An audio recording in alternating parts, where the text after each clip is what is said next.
Tá, estamos aqui de novo para mais uma aula de geografia. O tema de hoje é globalização e redes da economia mundial. Globalização é um dos temas, eu diria, que mais debatidos em todas as áreas de conhecimento. Portanto, a primeira coisa que nós iremos estudar e interpretar é o conceito de globalização. O que significa necessariamente a partir da perspectiva, obviamente, de um autor.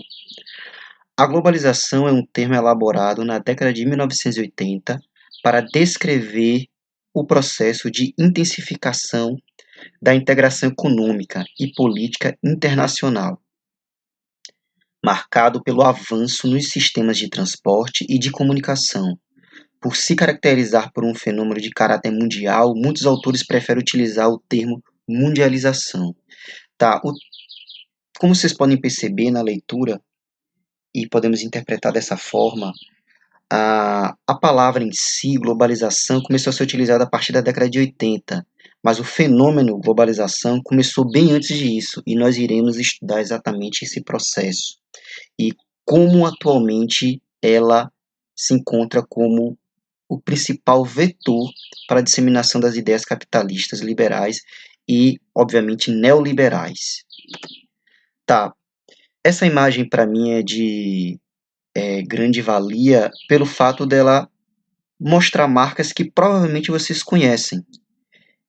As marcas, as empresas, as multinacionais e, obviamente, ligado ao sistema capitalista, é o que tem de mais evidente no que se refere ao processo de globalização.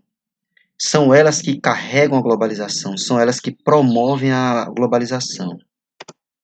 Tá, fase da globalização. Antes de entender o atual contexto da globalização, tem que entender seu processo histórico.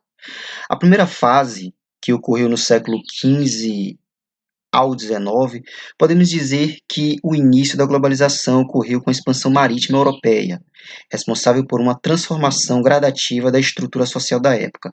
Muito simples de ser compreendido. O sistema capitalista, hoje dominante em vários territórios ao redor do mundo, não era uma ideia que era praticada em todos os lugares. Por exemplo, entre as culturas nativas, obviamente, não existia uma dinâmica capitalista. E quem trouxe ela? Os europeus, dentro do contexto da expansão marítima. Nesse período, então, consolidou-se a divisão internacional do trabalho. Esse é um conceito que vocês precisam compreender de maneira mais intensa, mais, eu diria, com mais responsabilidade, já que essa divisão internacional do trabalho é que vai estabelecer a relação comercial entre as nações, entre as regiões, para a construção de mercadorias, para a venda de mercadorias. Tá. A divisão internacional do trabalho, em que a Europa fornecia mercadorias e as demais áreas forneciam matérias-primas e trabalho escravo. Ou seja, a partir da expansão marítima e com o processo de colonização desses territórios, cada vez mais essas regiões eram utilizadas apenas para extração e produção de matéria-prima, e a manufatura e posteriormente a maquinofatura era toda feita na Europa, fazendo com que produtos mais baratos, matéria-prima, fosse base para a confecção de produtos mais caros, que já é a produção em cima dessa matéria-prima de uma mercadoria. Tá, a segunda fase, que foi do século XIX ao século XX, também chamado de imperialismo, expansão imperialista, quando os europeus e Estados Unidos também invadiram os dois territórios que vocês conhecem, obviamente, a Ásia e a África, sobretudo em busca de três fatores: matéria-prima, mão de obra barata, quando não escravizada, e, é claro, um mercado consumidor.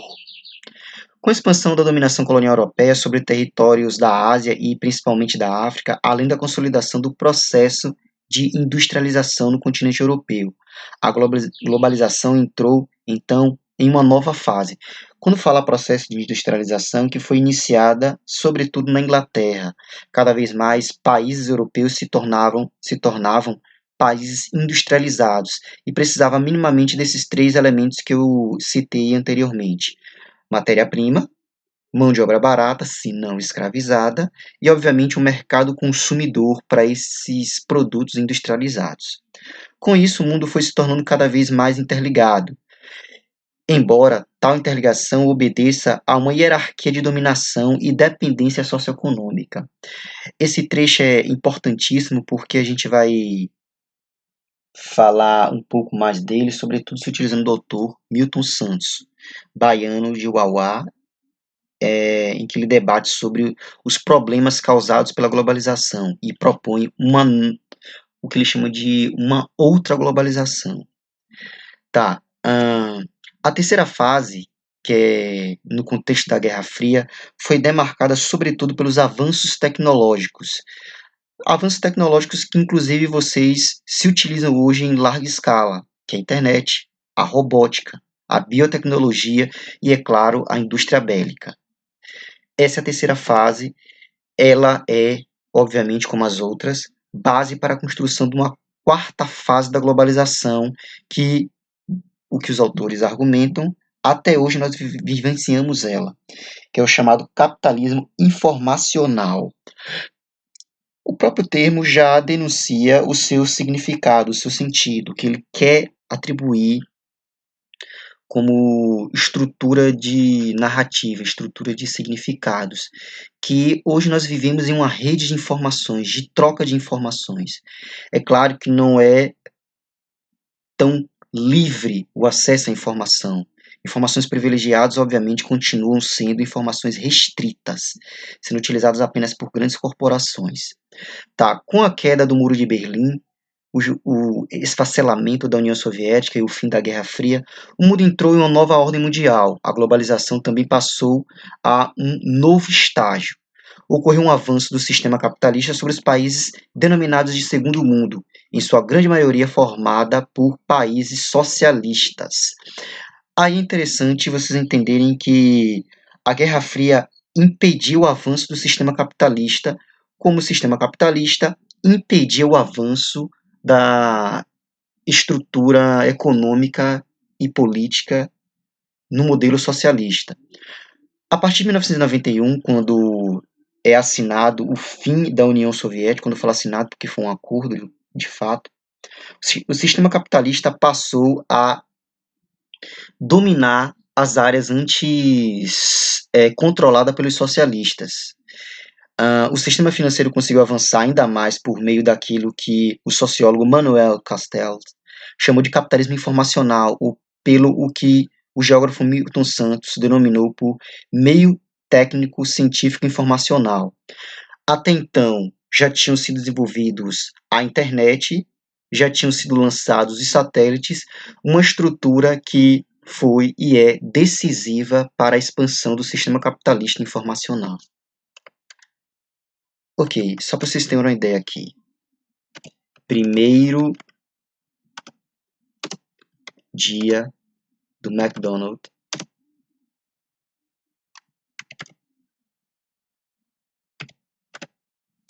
McDonald's na Rússia. McDonald's. Tá aqui imagens. Esse foi o primeiro dia. A fila gigantesca. Aqui foi no contexto, obviamente, pós-fim da União Soviética, em que o sistema capitalista começou a expandir. Como eu falei para vocês, o principal signo, o principal símbolo que denota e conota a expansão do sistema capitalista são os logos, as marcas, as empresas, as chamadas multinacionais, que nós estudaremos um pouco mais adiante. Esse foi o primeiro dia. As pessoas lotaram em busca de um hambúrguer. Enfim, não era para dar risada, mas vamos lá, vamos continuar. Tá. Continuando. As redes geográficas, o que é isso? É simplesmente a estrutura em que as cidades e as regiões se interligam para fazer fluir o sistema capitalista. O que é essa fluição do sistema capitalista? É através dos meios de comunicação, com satélites, antenas, televisores, rádios, computadores,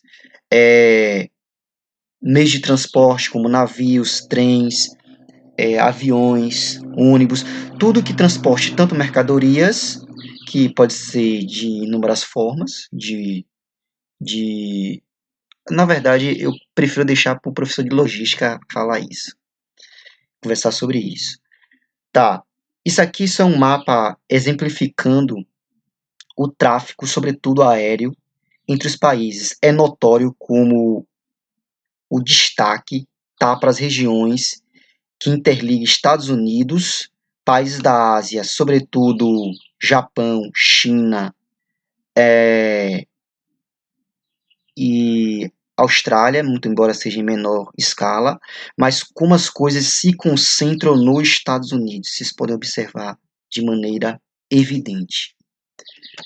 Tá. O espaço geográfico, segundo muitas abordagens, constrói-se e articula-se a partir das redes. Milton Santos fez reconhecidas constatações sobre a importância, complexidade e hierarquização nas redes geográficas. Pô, gente, isso aqui é uma evidência que Milton Santos está correto. A hierarquização, como as coisas se concentram a partir do norte. Aliás, uma classificação que é pouco utilizada hoje, mas foi utilizada por muito tempo na década de 90. Países do norte e países do sul, como países do norte, países mais ricos, e países do sul, como vocês sabem, mais pobres. Tá. Em uma definição mais abrangente, podemos entender as redes geográficas como um conjunto de locais da superfície terrestre conectados ou interligados entre si. Não é difícil de entender. A revolução técnico-científica e informacional também intensificou sobremaneira a expansão das redes, incluindo a própria rede de transportes e as redes de comunicação, desculpa.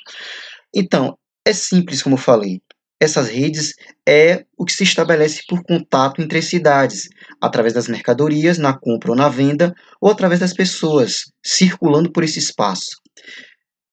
Isso, digamos que, não vou chamar de essência, mas são os dois motores que fazem com que o sistema capitalista gere os seus lucros, que é, aliás, o objetivo principal do sistema capitalista. Fluxo de informações. Vocês são absolutamente inseridos nesse contexto. Como a própria imagem estabelece em termos de significado, o mundo está em rede, o mundo está conectado, sobretudo através da internet. Algumas tecnologias da informação, como computadores conectados à internet, teleconferência, telefone fixo e móvel, satélites, além de outros, favorecem de forma direta o fluxo de informações. Isso em cadeia global. Cara, é tão comum hoje você usar seu cartão de crédito, quem tiver, é claro, ou você fazer compras de jogos virtuais ou qualquer coisa, você tá ali no joguinho, digamos assim, no Candy Crush, e você quer passar de fase. Você precisa comprar barras de ouro. Quanto o jogo já não lucrou numa rede que faz com que você consiga comprar pelo seu celular um mimo para você conseguir passar de fase. Eu estou dando um exemplo simplório, não estou dando um exemplo mais significativo como pessoas que já gastaram 100 mil, 200 mil em jogos virtuais. Eu estou falando só dos jogos.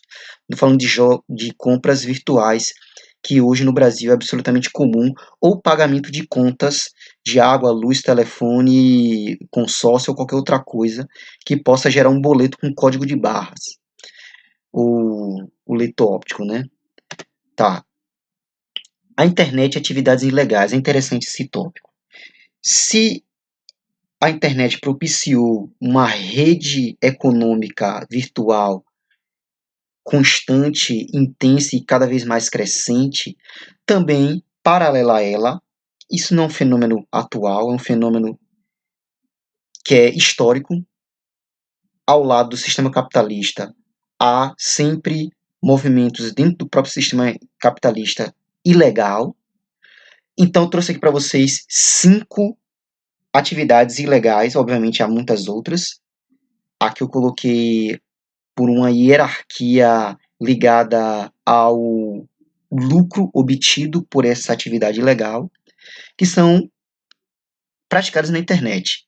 É interessante essa imagem, Surface Web, que é a internet, digamos, visível, a Deep Web, que segundo alguns estudiosos, classificam o Deep Web como qualquer área da rede que seja necessário uma senha de acesso. É uma internet que não é pública. Se você precisar no Google qualquer matéria sobre cavalos e você tiver acesso, então a Surface Web. Mas você acessar meu e-mail é uma Deep Web. Precisa da minha senha. E a Dark Web, que é nas profundezas. É lá que acontece a boa parte dos crimes cibernéticos. Seja pedofilia, seja tráfico de drogas, seja contratação de assassinos, ou de qualquer atividade bizarra que o ser humano gosta de fazer na Dark Web. Tá.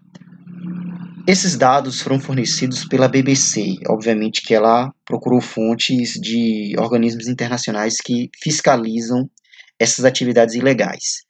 O narcotráfico é o primeiro. Esses são dados de 2003, e eu não trouxe dados atuais, mas ainda assim dá para ter uma noção do quanto lucra esse tipo de atividade. 320 bilhões, 1% do PIB mundial é ilegal. Falsificações, 250 bilhões. Aí eu prefiro colocar na conta também aí filmes pirateados. E nesses canais, nesses sites famosos que, enfim, eu acho que ninguém assiste aqui, né? Todo mundo aqui é menino inocente. Tráfico humano, 31,6 bilhões. Tráfico ilegal de petróleo, isso é interessante porque o ISIS conseguiu se consolidar como uma força militar ideológica, sobretudo vendendo petróleo ilegal.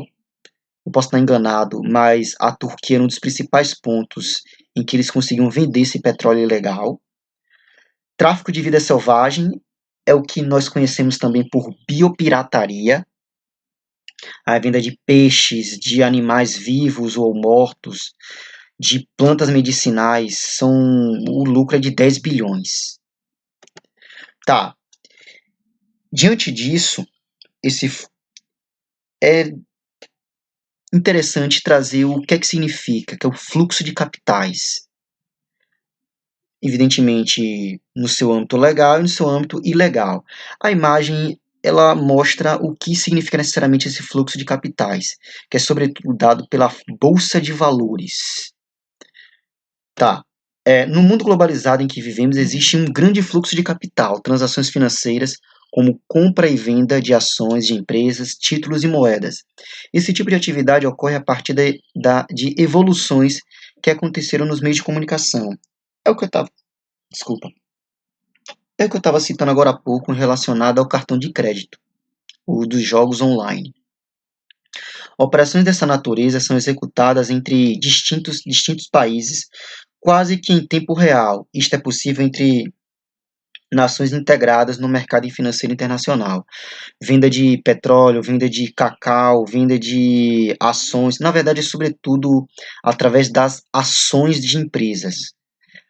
O lugar onde grande parte dessas negociações ocorre é nas bolsas de valores, a Nasdaq, nos Estados Unidos, a Bovespa, né, a Ibovespa, que é em São Paulo, espalhados por diferentes pontos do planeta e esses se encontram interligados. Tá, o espaço geográfico e redes de produção e distribuição, evidentemente que ligado ao fluxo de capitais. Uma das características mais marcantes do atual período histórico encontra-se no exponencial aumento dos fluxos materiais e imateriais. Imateriais, evidentemente, sobretudo na rede de computadores, decorrente da gradativa mundialização da produção, da prestação de serviços e do consumo, pelo menos para alguns setores e circuitos econômicos. Muito simples também. Uma mercadoria hoje ela é produzida na China, mas a matéria-prima pode vir de outro lugar. Por exemplo, a China é um dos grandes compradores de frango, de carne bovina, de carne aviária e de ferro do Brasil. É uma matéria-prima que lá, obviamente, na China será beneficiada. A China não compra matéria-prima só do Brasil. O que eu quero que vocês entendam, e aí a DIT é importante, é que cada lugar do planeta exerce um papel para a produção de uma mercadoria. De qualquer mercadoria. O ferro pode vir em um lugar, ser beneficiado em outro, e esse metal já beneficiado de ser utilizado para uma montadora, por exemplo, a Ford, produzir o veículo. A expansão dos circuitos espaciais produtivos torna mais complexa a gestão e o ordenamento dos fluxos materiais e imateriais, fazendo das grandes corporações os agentes privilegiados da articulação entre os lugares, ou seja, da unificação das diversas etapas geograficamente segmentadas da produção. É a privatização, é o neoliberalismo, é em todas as regiões, todas as séries, na verdade, toda a etapa de produção ser administrada por empresas ou sobretudo por multinacionais. O beneficiamento do metal, na verdade, a extração desse metal, o beneficiamento dele, como o transporte dele. Há uma quantidade imensa de empresas em que cada uma exerce um serviço na cadeia produtiva de mercadorias ou no fluxo de informações, como a empresa que administra a rede, a empresa que faz a manutenção da rede de internet. Tá, vocês podem observar. Só um pequeno exemplo. Locais de montagem de veículos, como o Japão, como acho que vocês já sabem. Algumas das marcas famosas japonesas. Toyota, Mitsubishi, Nissan, Subaru, Kawasaki, que distribui para o resto do mundo. Esses são os mercados consumidores em laranja, que consomem mais o produto japonês, Europa e Estados Unidos. E o Brasil em menor escala e a Ásia também, a Ásia em maior escala. Ou seja, a rede de transportes é absolutamente de grande importância. Na verdade, ainda não se desenvolveu uma tecnologia que consiga superar, sobretudo, o transporte marítimo. Um dos grandes exemplos é o Canal de Suez, né? O Canal de Suez, o Canal do Panamá, que é para facilitar o fluxo de mercadorias, para economizar tempo, economizar custos nesse meio de transporte. Tá. Essa imagem é absolutamente interessante porque mostra como o nível tecnológico, que é ligado com certeza de maneira inevitável com o consumo de energia. Esses pontos mais claros aqui é o local onde há o maior consumo de energia. Interessante que é só vincular as maiores economias do mundo. Primeiro falando do Brasil.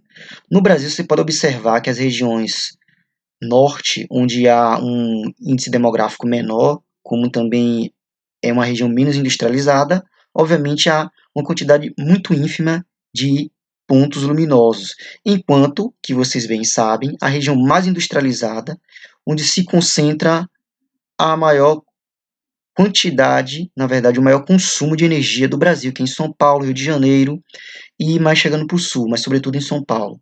Europa quase como um todo, mas se concentra sobretudo na Alemanha e na Inglaterra, inclusive as maiores economias do mundo, Dinamarca, Suécia, que tem algumas das marcas que vocês veem mais no cotidiano, como a Volvo, que é sueca, e a Scania.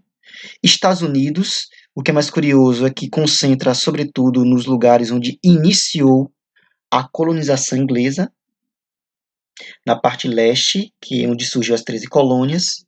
Japão, vocês podem observar também, a costa leste chinesa, Hong Kong, Xangai, Pequim ou Beijing. Tá.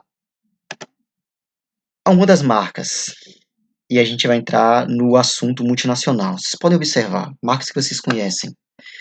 Não sei se todas, mas Adidas, Chevrolet, com certeza vocês conhecem.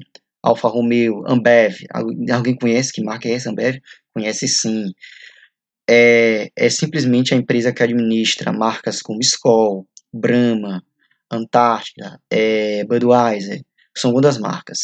Audi, Canon, enfim, C&A, Gastrol, Esso, enfim, eu não vou falar o nome de todas as marcas, mas são marcas que evidentemente vocês conhecem, que são multinacionais.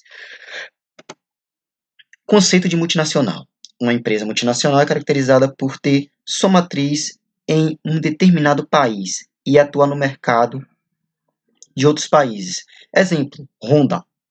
De onde é a Honda? Japão. ela atua em vários locais do mundo, inclusive o Brasil. Outro exemplo, Ford. Ford é dos Estados Unidos e atua em outros mercados fora do seu país de origem? Sim. Por exemplo, Brasil de novo. Sua origem é do final do século XIX, inclusive no Japão é chamada Zaibatsus. Porém, a atuação dessas empresas no mercado mundial se intensificou após a Segunda Guerra Mundial, ou seja, a partir de 1945. Aí, esse trecho eu quero que vocês memorizem de maneira mais atenta. O principal objetivo das empresas multinacionais é instalar filiais em outros países para aproveitar o quê? Com o intuito de obter máxima lucratividade, ou seja, buscar outros mercados. Os fatores que contribuem para a construção de filiais: a isenção de impostos, amplo mercado consumidor, infraestrutura, isso aí o Estado tem que atuar, matéria-prima, energia e mão de obra barata. A China é o lugar perfeito, né? A China tem infraestrutura, tem mão de obra barata e qualificada, como também um mercado consumidor. Tá, o Estado na globalização. Eu coloquei essa charge porque os críticos da globalização questionam como o Estado ele atua na promoção, sobretudo, do sistema capitalista.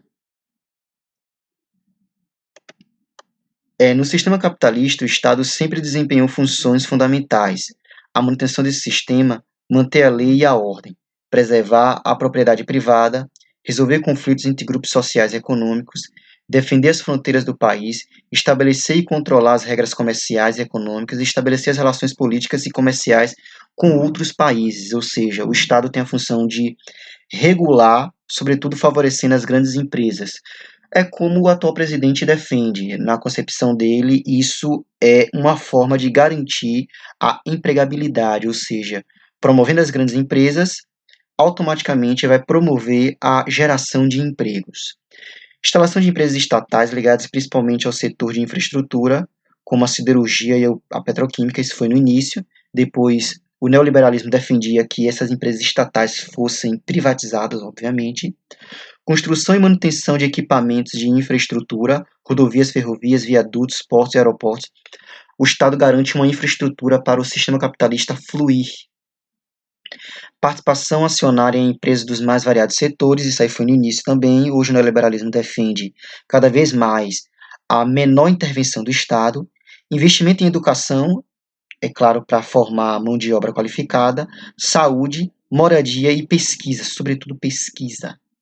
Criação do sistema de aposentadorias, pensões e de seguro-desemprego, muito embora o neoliberalismo não defenda a privatização desse seguro-desemprego e da aposentadoria, e o controle de circulação da moeda.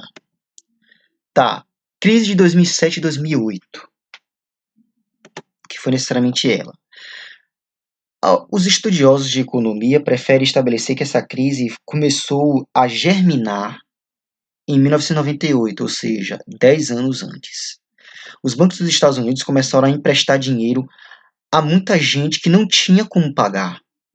Mesmo quem estava desempregado e não tinha renda nem patrimônio, conseguiu ser aprovado pelo banco para receber um financiamento. Tá vendo que esse negócio não vai dar certo, né? E poderia dar a própria casa como garantia para vários empréstimos. Aí é o que vocês costumam ver. É interessante que nos filmes sempre abordam isso como um dos problemas a ser resolvidos dentro do filme, que é a hipoteca da casa. A hipoteca vai vencer e as pessoas não têm dinheiro para pagar. Meu Deus, o que é que vamos fazer? Esse tipo de crédito era conhecido como subprime, de segunda linha. O volume de financiamento desse tipo era gigantesco. Ou seja, começou a emprestar dinheiro a pessoas que eles não tinham garantia nenhuma do retorno desse dinheiro. O problema é que os devedores não pagaram suas dívidas. Como essas dívidas estavam nas mãos de bancos e fundos de investimentos do mundo todo, houve um efeito dominó no mercado. Os bancos que são ligados às empresas, ou seja, concedem empréstimos às empresas para que elas depois retornem, obviamente, a partir do seu lucro. Toda empresa pega dinheiro emprestado para ampliar sua produtividade, obviamente com lucro, pagar a dívida com os bancos. Às vezes o próprio banco é dono da empresa, como o caso da Mitsubishi e da Honda, que tem seu próprio banco. Tá, só complementar. Portanto, gerou um efeito dominó por conta, sobretudo, das pessoas que não tiveram condições de honrar sua dívida, perderam a casa, e essas pessoas que eram consumidoras também não pagaram. Isso provocou um efeito cascata.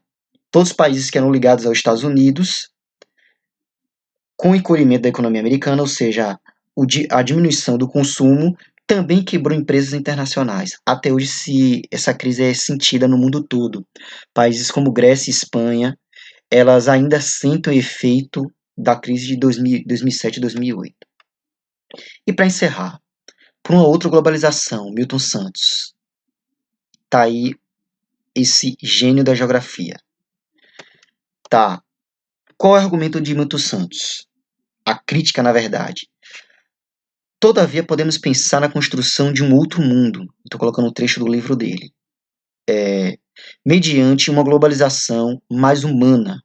As bases materiais do período atual são, entre outras, a unicidade da técnica, a convergência dos momentos e o conhecimento do planeta. Ou seja, nós cada vez mais trocamos informações e, sobretudo, pautado em estudos científicos.